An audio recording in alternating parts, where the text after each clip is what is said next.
Welcome to the video where I give an honest review of the Canon EF 100mm aperture of 2.8 luxury macro lens by Canon. In this video, I'm going to be talking about the technical specifications of this lens, as well as a lot of the creative uses of this lens and why I love using it as a wedding and engagement photographer. So stick around to hear all the wonderful uses of this amazing, beautiful macro lens. Number one, the weight of this lens is 21.9 ounces, which is my opinion is not very heavy. It looks kind of big, but it's actually very skinny and it's really not that heavy.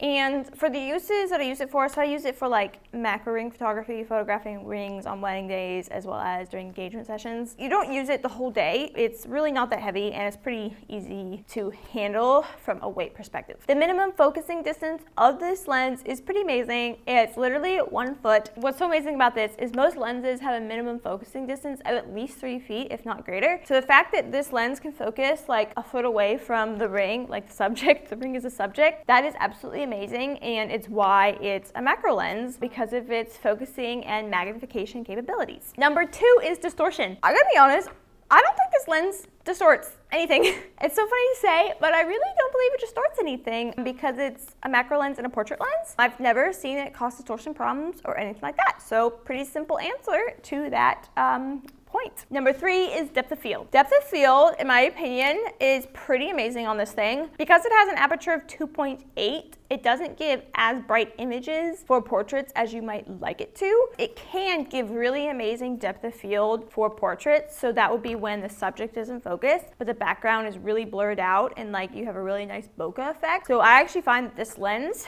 can work really well for portraits at like engagement sessions and sometimes even family sessions, but you do need to make sure that you're placing your subjects in the best possible light, and I also suggest that you need to make sure your subjects are as still as possible, and I'll go over that in a little bit, the shooting speed with this and just how this particular lens works, as it is not as fast as other lenses are. When I am shooting ring photos, like ring detail shots, I do really like the depth of field in it. It'll have the ring be in focus really well, but you do need to make sure that you are getting the prongs in focus and not the actual gem. This is a very important tip, and maybe I'll make a video about, you know, how to shoot macro photography on wedding days really well, and if I do that, it'll be linked above. But I really do think this lens creates like a nice depth of field fall off in images with rings, because oftentimes the front of the image will be blurry, and then there'll be the ring in focus, and then there'll be like a nice fall off into background. Like depth of field for this lens is really amazing in my opinion. Four is shooting speed. How is the shooting speed for this lens? In my opinion, really bad.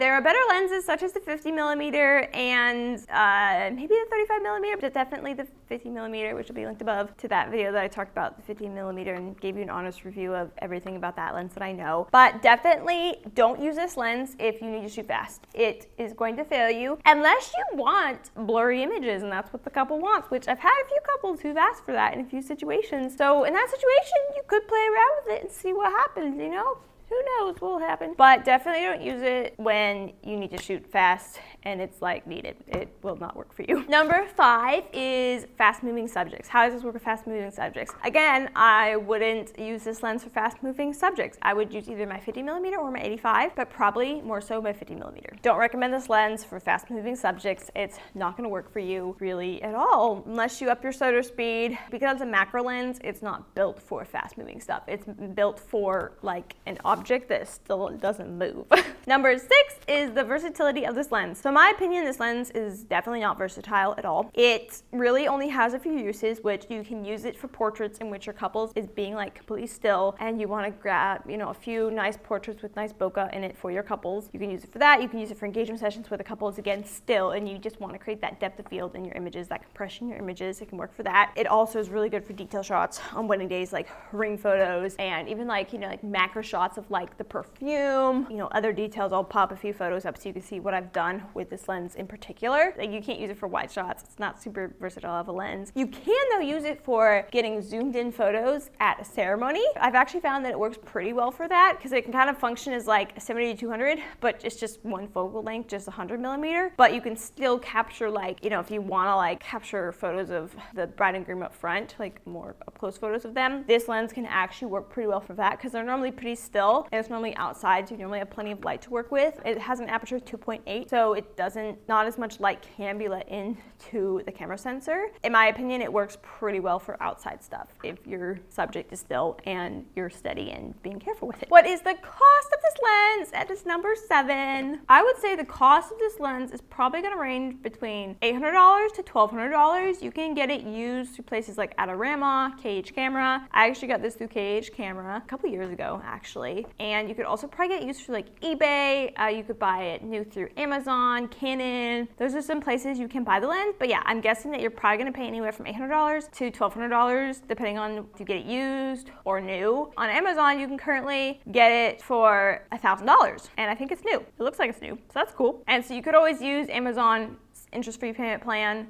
It's like a 12 to 18 month payment plan in which you could like purchase the lens and pay for it over time while using it at weddings or whatever you're using it for. It could also be used for like really like product photography, you know, like if you're doing like product photography at home or food photography, this lens, like I've actually used it for that like several times before. You can definitely use this lens for that, and I think that is actually a great use for this lens. So if you're a product or food photographer, definitely like this lens would work really well for you, I believe. And I'll have links to all these places down below. That way you can always like go and look and find these things in the description of this video to help you guys. Thank you so much for watching this video so far. My name is Jennifer Cook, and I'm a wedding photographer serving both Tennessee and Virginia, and occasionally other states like North Carolina and Maryland and Vermont and wherever else we're traveling to capture your wonderful love stories on your wedding day. And I just want to take a moment and ask you to like this video and then also subscribe to this channel if you are finding this content helpful and valuable to you today. That way we can continue to make this content to help you grow as you are going along your photography journey. So we're going to jump right back into this video to help you learn more valuable information about the 100mm lens.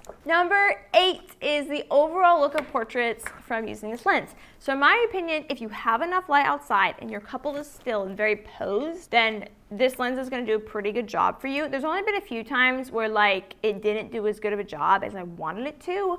I'm still not entirely sure why. Let's say that you don't have an 85mm, but you happen to have this one and the 50mm, which is actually my current situation. I will use this lens at engagement sessions to capture a little more like depth of field in my images for my couples. And then on their wedding day, I'll rent an 85. That's what I'm currently doing. And eventually I'll get the 85. It's just money, it's so crazy, ha ha ha.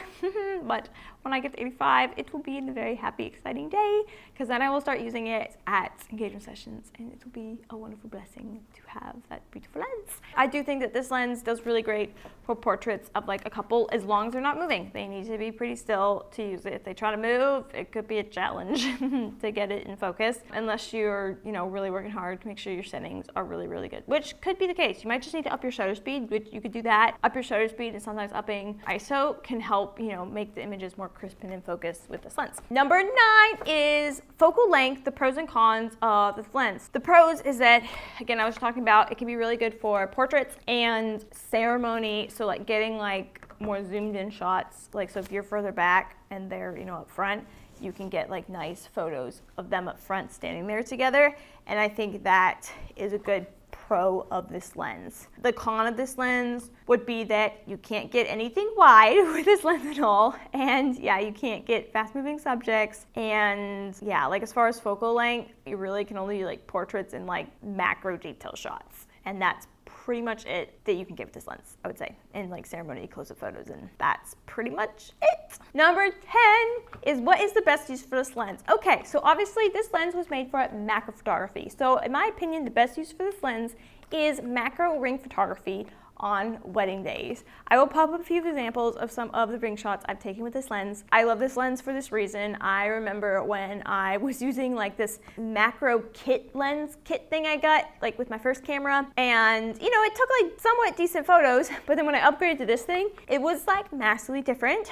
Now, I would suggest definitely renting this camera before a wedding day or buying it before and testing it out. And I say that because there was a learning curve to using this lens properly, and I also think that you have to learn like what autofocus settings on your camera to use to properly, you know, photograph ring photography and wedding days. Because I remember struggling for a while with trying to, like when I bought the lens, hadn't photographed a wedding with it yet, but was practicing like at home with it. And it took me a while to really like get my camera settings down and the autofocus settings down and understand how to properly focus. Like how to get the ring actually in focus was pretty tricky. And thankfully now I've got down to like, I pretty much can do it pretty easily now, but it took a lot of practice. So I would not recommend showing up on a wedding day with this lens, not knowing how to use it, because you don't have a lot of time for details on a wedding day. Like you'll have like 30 minutes to an hour max normally. And you don't want to be like struggling with this and then not get good detail photos. So definitely you need to learn how to use it before wedding day. So renting it is definitely an option. I will talk about renting options later in this video, as well as all the buying options. Reason number 11 is, what is this lens good for? And I kind of just talked about this already, but it's good for ring photography. Like that's what it's best for, and just artsy detail shots on a wedding day. That's what it was designed for. Gonna be honest though, you could probably also use it for insect photography and product photography, and photography in which you need to get like small details of anything that's super small. So like, jewelry photography, like, necklaces. Like if you are jewelry photography, you could use it for that as well. Now I will say that there is an RF version of this EF lens. It is the Canon RF 100mm aperture of 2.8. If I make a video about the Canon RF 100mm version of this macro lens, then I'll link it up here so you can go understand the pros and cons and just like, what that lens is good for. Basically, you can determine which lens you want to get depending on budget and all those fun things. But yes, so it's good for ring photography, and then can also be used for portraits on a wedding day as long as the people are still. So selective portraits, I would say, very selective portraits. Number 12 is, what is this lens not good for? Okay, this lens is not good for when the bride's walking down the aisle or when the bride and groom are sharing their first kiss. Not good because they're moving, these are important moments, and you're probably gonna miss the moment, and then you're going to be mad at yourself later when you miss the moment. So definitely use your 50mm lens for when the bride's walking down the aisle, and then you can either use your 50mm or your 85mm for the first kiss after their ceremony is finished. So those are some moments that you should not use this lens for. Also, don't use this lens for reception shots because it is not good in low light. The 2.8 aperture does not allow enough light to come in to work well for reception images.